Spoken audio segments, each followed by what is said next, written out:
안녕하세요. 돈이 있어야 낭만도 있다. 낭만을 찾아다니는 낭만 중독자입니다. 이번 영상은 연금저축계좌나 ISA 계좌와 같은 절세 계좌를 통해 한국형 SCHD와 같은 투자 상품에 투자를 할 때 생길 수 있는 오해와 진실에 대한 이야기를 해볼까 합니다. 이전 영상에서 간단하게나마 연금저축계좌 그리고 ISA 계좌에 대한 이야기를 했었는데 구독자님들의 댓글을 보니 헷갈릴 만한 부분들이 좀 있는 것 같더라고요. 앞으로도 계속 돈거리면서 부의 낭만을 찾아다닐 예정이오니 관심 있으신 분들은 구독과 좋아요 부탁드리겠습니다. 먼저 연금저축계좌를 통해 투자를 했을 때 생길 수 있는 오해와 진실에 대해 이야기해보겠습니다. 아무래도 저는 미국 시장에서 다이렉트로 오리지널 SCHD에 투자를 하고 있고 시장 상황에 따라서 가끔 변동성이 큰 종목들도 매수할 마음의 준비를 하고 있는 투자 성향의 사람이다 보니까 연금저축계좌는 만 55세까지 돈이 묶인다는 측면에서 개인적으로 덜 매력을 느껴서 다이렉트로 오리지널 SCHD에 투자를 하고 있다라고 전에 언급한 적이 있는데요. 여기서 여러분들이 오해를 하시면 안 되는 부분이 내가 넣은 원금에 대해서는 자유롭게 출금이 되겠습니다. 다시 말해서 만 55세가 되지 않아도 돈을 빼고 싶다 이러면 세액공제와 같은 세제 혜택을 안 받은 납입금에 대해서는 뺄 수 있다는 말이 되겠고, 만약 55세가 되기 전에 원금 이상의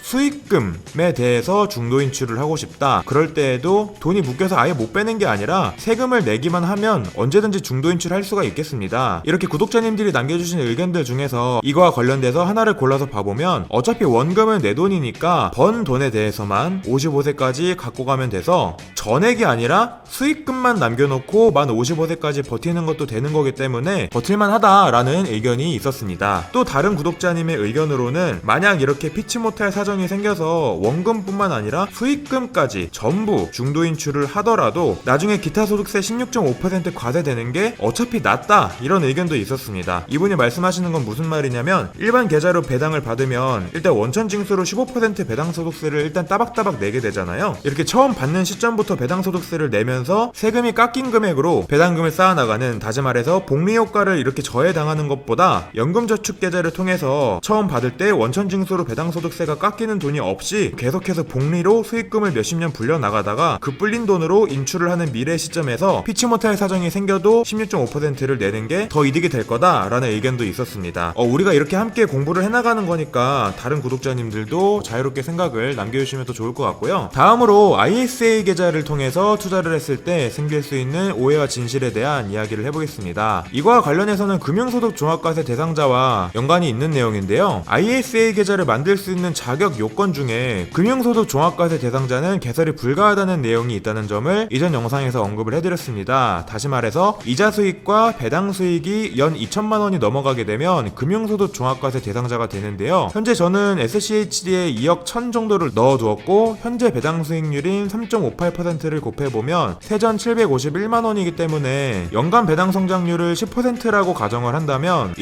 2034년부터는 이 금융소득이 2천만 원이 넘어가니까 금융소득 종합과세 대상자가 되겠죠. 그래서 어차피 이때부터는 ISA 계좌를 못 쓰는 거 아니냐라고 생각했었는데 그게 아닙니다. 이 부분에서 또 오해를 하시면 안 될 것 같은 게 금융소득이 2천만 원이 넘어간다 그런 각이 보이시는 분들은 금융소득 종합과세 대상자가 되기 전에 미리 만들어 놓은 ISA 계좌는 또 사용이 가능합니다. 다시 말해서 만기가 되기 전에 또는 납입 중에 그러한 대상자가 되더라도 강제로 그 계좌가 해지가 되지는 않는다는 거죠. 구독자님이 이렇게 댓글로 알려주시기도 했고 만기를 뭐 20년이면 20년, 30년이면 30년 가능한 길게 해두시면 되겠습니다. 뿐만 아니라 이 1년 납입 한도가 2천만 원인데 돈을 안 넣으면 또 그만큼 한도가 다음 해로 2월이 되는 것도 주목할 포인트가 되겠는데요. 지금 당장 ISA 계좌를 안 쓸 거여도 미리 만들어만 놨다가 뭐 만드는데 돈이 드는 건 아니니까 3년 뒤든 4년 뒤든 쓰고 싶다는 생각이 나중에라도 들게 되면 그때는 이제 한도가 2월이 되다 보니까 3년이면 6천만 원, 4년이면 8천만 원 이렇게 합쳐지게 되겠죠. 그래서 이렇게 목돈을 한 번에 넣는 방법도 있겠습니다. 그리고 또 하나의 고려사항으로는 건보료가 있겠습니다. 지금까지는 세금만 이야기를 했었는데요. 건강보험은 크게 두 가지 가입자가 있죠. 직장가입자와 지역가입자가 있는데 직장가입자의 경우에는 금융소득이 2천만 원이 넘어갈 시 건강보험공단에서도 그러한 금융소득 내역을 알게 되고 건강보험료가 올라가는 또 일이 발생하게 되겠습니다. 근데 더 중요한 건 지역 지역가입자분들의 경우일 텐데요. 지역가입자는 기준이 1,000만원입니다. 다시 말해서 1,000만원만 금융소득이 넘어가게 되더라도 세금은 둘째치고 건보료가 또 추가로 올라가기 때문에 만약 내가 건보료에 좀 민감한 사람이다 라고 한다면 가능한 이러한 절세계제를 이용하는 게 좋겠습니다. 특히 지역가입자의 경우에는 1,000만원을 초과했을 때 단순히 1,000만원을 초과한 금액에 대해서만 소득으로 인정하는 게 아니고 이 전체 금액을 소득으로 잡아버리거든요. 예를 들어서 금융소득이 1,010만원이다. 그러면 10만원에 대해서만 그 소득이 발생해서 보험료가 올라간다 라고 치는 게 아니고 1,010만원의 전체 금액이 소득으로 새로 생겼다고 건보료를 인상을 다시 하기 때문에 이건 진짜 무시할 게 안 된다고 생각합니다. 그래서 이러한 절세계좌들을 이용하는 게 종합소득세와 같은 추가적인 국세뿐만 아니라 이렇게 건보료도 초점을 맞춰서 고민할 필요가 있겠다라는 점 언급해드리면서 이번 영상 마무리해보도록 하겠습니다. 돈이 있어야